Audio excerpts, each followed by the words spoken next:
Good morning and welcome to the new edition of Dr. Lamba's Awakening Call. The Supreme Court of India acts in a funny manner.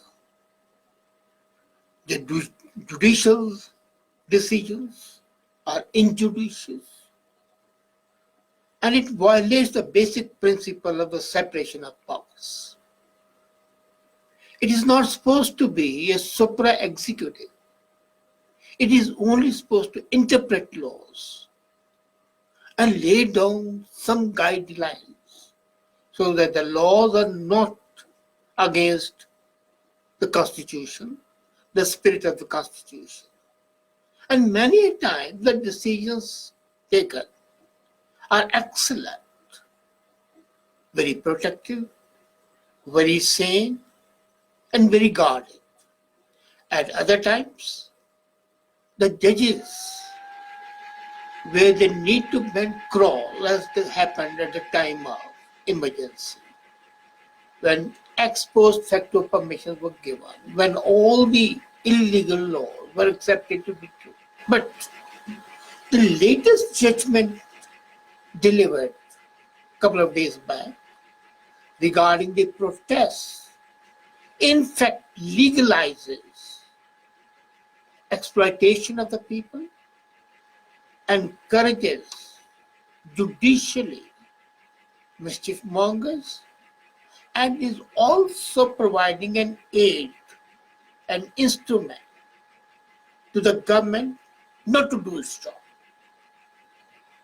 It is in fact providing an outlet to the government to ignore the democratic rights of the people to protest. So it's basically a double-edged sword which cuts both ways, destroys the capability of the government to deal with a crisis, and encourages the people who create crisis to keep on working on wrecking the society. I fail to understand. The Supreme Court is setting up a very, very worrying precedent, and that's why I call it Zany. It would be clownish. As I said, it would be a part of sit-down sitcom or stand-up comedy if it was not so tragic and its implications were not so obvious. The decision of the Supreme Court to direct 3 mediators to hold talk with the protesters at Shaheen Bagh is imprudent and is astonishing. Now, where does meditation work? Meditation works best when there are 2 clearly defined parties that have a mandate to negotiate and deliver a settlement. Now, the 3 interlocutors have been asked by the Supreme Court to find a solution on their behalf. But are they clear to whom they are talking? It is not clear till now who organizes it. All the organizers are in the background. So are those interlocutors going to talk to an amorphous mass of the people, which they are doing? Nobody has been authorized to speak on behalf of Shaheen Bagh movement. All the reports that have appeared in the paper, and especially in the live section of the suggest that the protest is organic and there's no single leadership, a single authority empowered to speak on behalf of the multitude who are opposing CAA.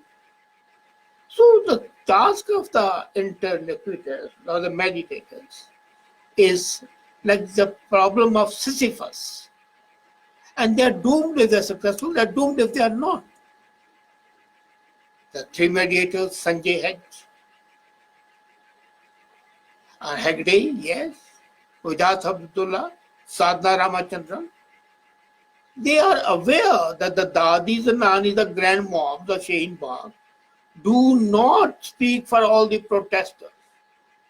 They also must be aware that even if they have to forge an understanding with them, the hardline real organization of the background from the sidelines would be compelling these grandmoms not to negotiate, and they will torpedo whatever decision is arrived at.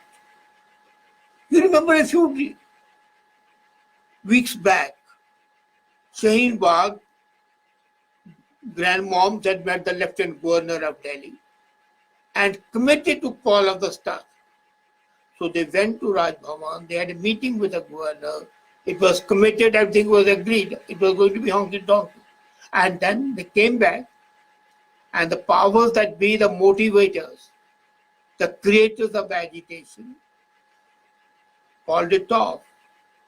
So the grandmoms proposed, the leaders disposed. And these are not the only practical limitations. Supreme Court should have factored in the fact that an exercise of mediation taken in full public glare is doomed to failure.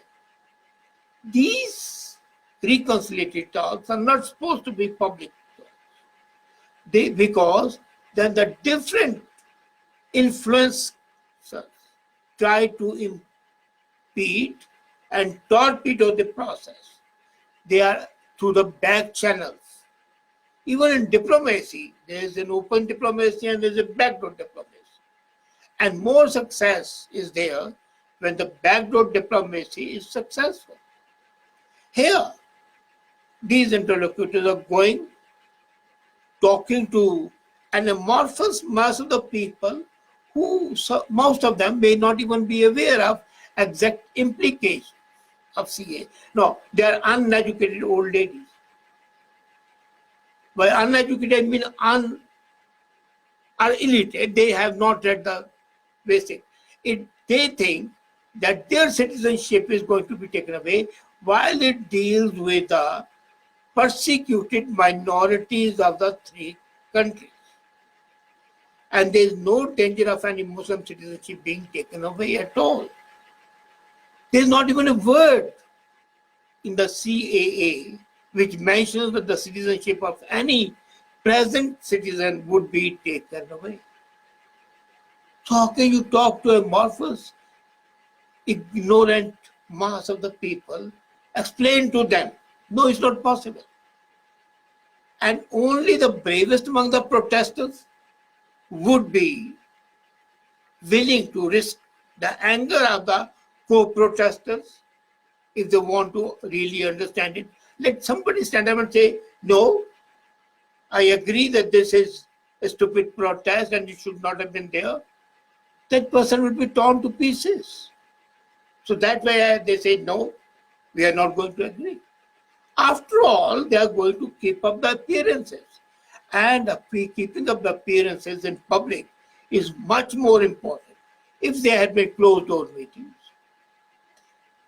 if there had been no glare of the media, then there could have been some give and take. And it's perhaps for this reason that Hegde and Ramachandran, on the first attempt to break the deadlock, found themselves shouted down by the protesters. Now, when they are shouted down, what interest would they have? How disappointed they would be. And these are not the only practical limitations. This is the beginning. The Supreme Court should have taken into view the negative aspect. The practical limitation is that by trusting the mediators above the agencies of the state to break the deadlock, the Supreme Court has shown that there's no confidence in the civil administration. The police, the civil administration, the executive stands discredited. And this is not the role of the Supreme Court to discredit an institution. It has ensured that the people think that the civil institution, the law and order authorities are not capable and their incompetence forces the Supreme Court to send the mediators. That's not acceptable. You take away the confidence and the respect for the civil administration, and you are creating conditions for anarchy. This is abnegation by the Supreme Court of the role of the state as a principal law enforcer. And it has few implications that are quite worrying. The consequences are going to be horrendous. I fail to understand how the judges could come to this absolutely idiotic decision. Why should the state, faced with a disruptive protest, risk the reputation in its future scenario when it can easily leave it to the Supreme Court to come up with a face-saving mediation to break the deadlock? It will become a precedent. Every time there is a protest, the state will keep quiet. They will not send the police. They let the people suffer. They let the ambulance be stopped. And Supreme Court will send interlocutors, mediators, and solve the issue. So the state institutions would be abdicating their responsibilities, and this would be because of this decision of the Supreme Court. Now, I was amazed to read that one of the protesters said, well, we have occupied only 150 square feet of the road, rest has been barricaded by the police. Police has to barricade it. Suppose they had not barricaded, they had been the anti-CAA and the pro-CAA protesters, if they had clashed in the absence of barricade, then the police would have been blamed. Naturally, the civil administration is blamed if they do something, and they are being blamed if they don't do something. At one stroke, the Supreme Court has deemed these protesters as special class citizens. I wonder what is going through the minds of tens of thousands of the refugees from Pakistan or Afghanistan or Bangladesh, the genuine refugees. Just 5 kilometers from Shaheen Bagh is a place called Sanjay Colony, which is inhabited by Hindu persecuted families of Pakistan. They live a very wretched life. Till now they are not citizens, they have no amenities of life. Would they have, like the Supreme Court, to appoint 3 bleeding hearts to find a solution for their problems, to liberate them from a living hell? Why Supreme Court not interfering in this manner over there? And why the special dispensation? If the Shaheen Bagh protesters have a democratic right to protest, their democratic right does not stop my democratic right to move about. The occupation of the road is an illegal activity, and they should have been punished for that. Had it happened in China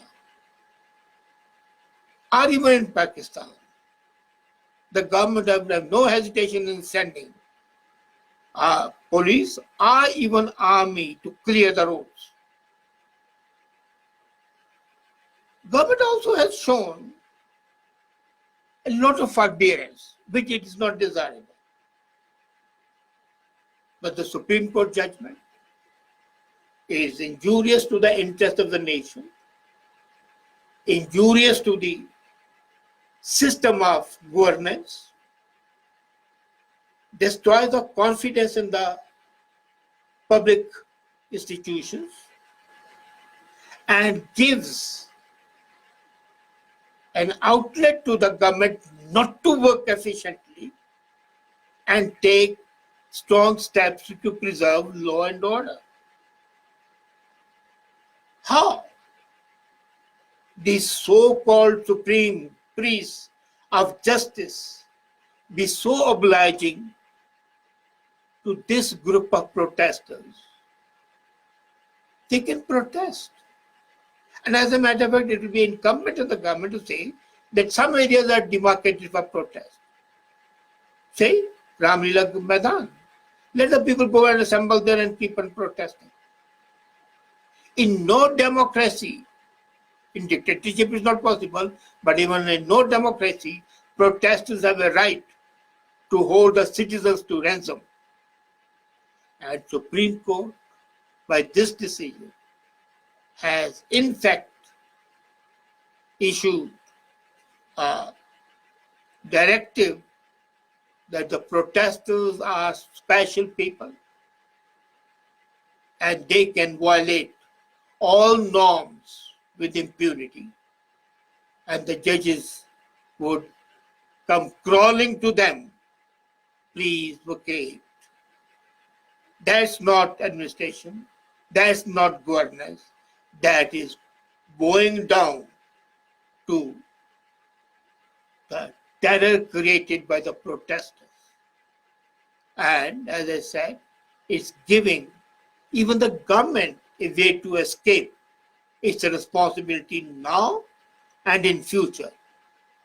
Lord, how foolish can our so-called supreme purveyors of judicious system be? I no longer wonder at them. I cry for the country for which we sacrifice so much. Think about it. Thank you.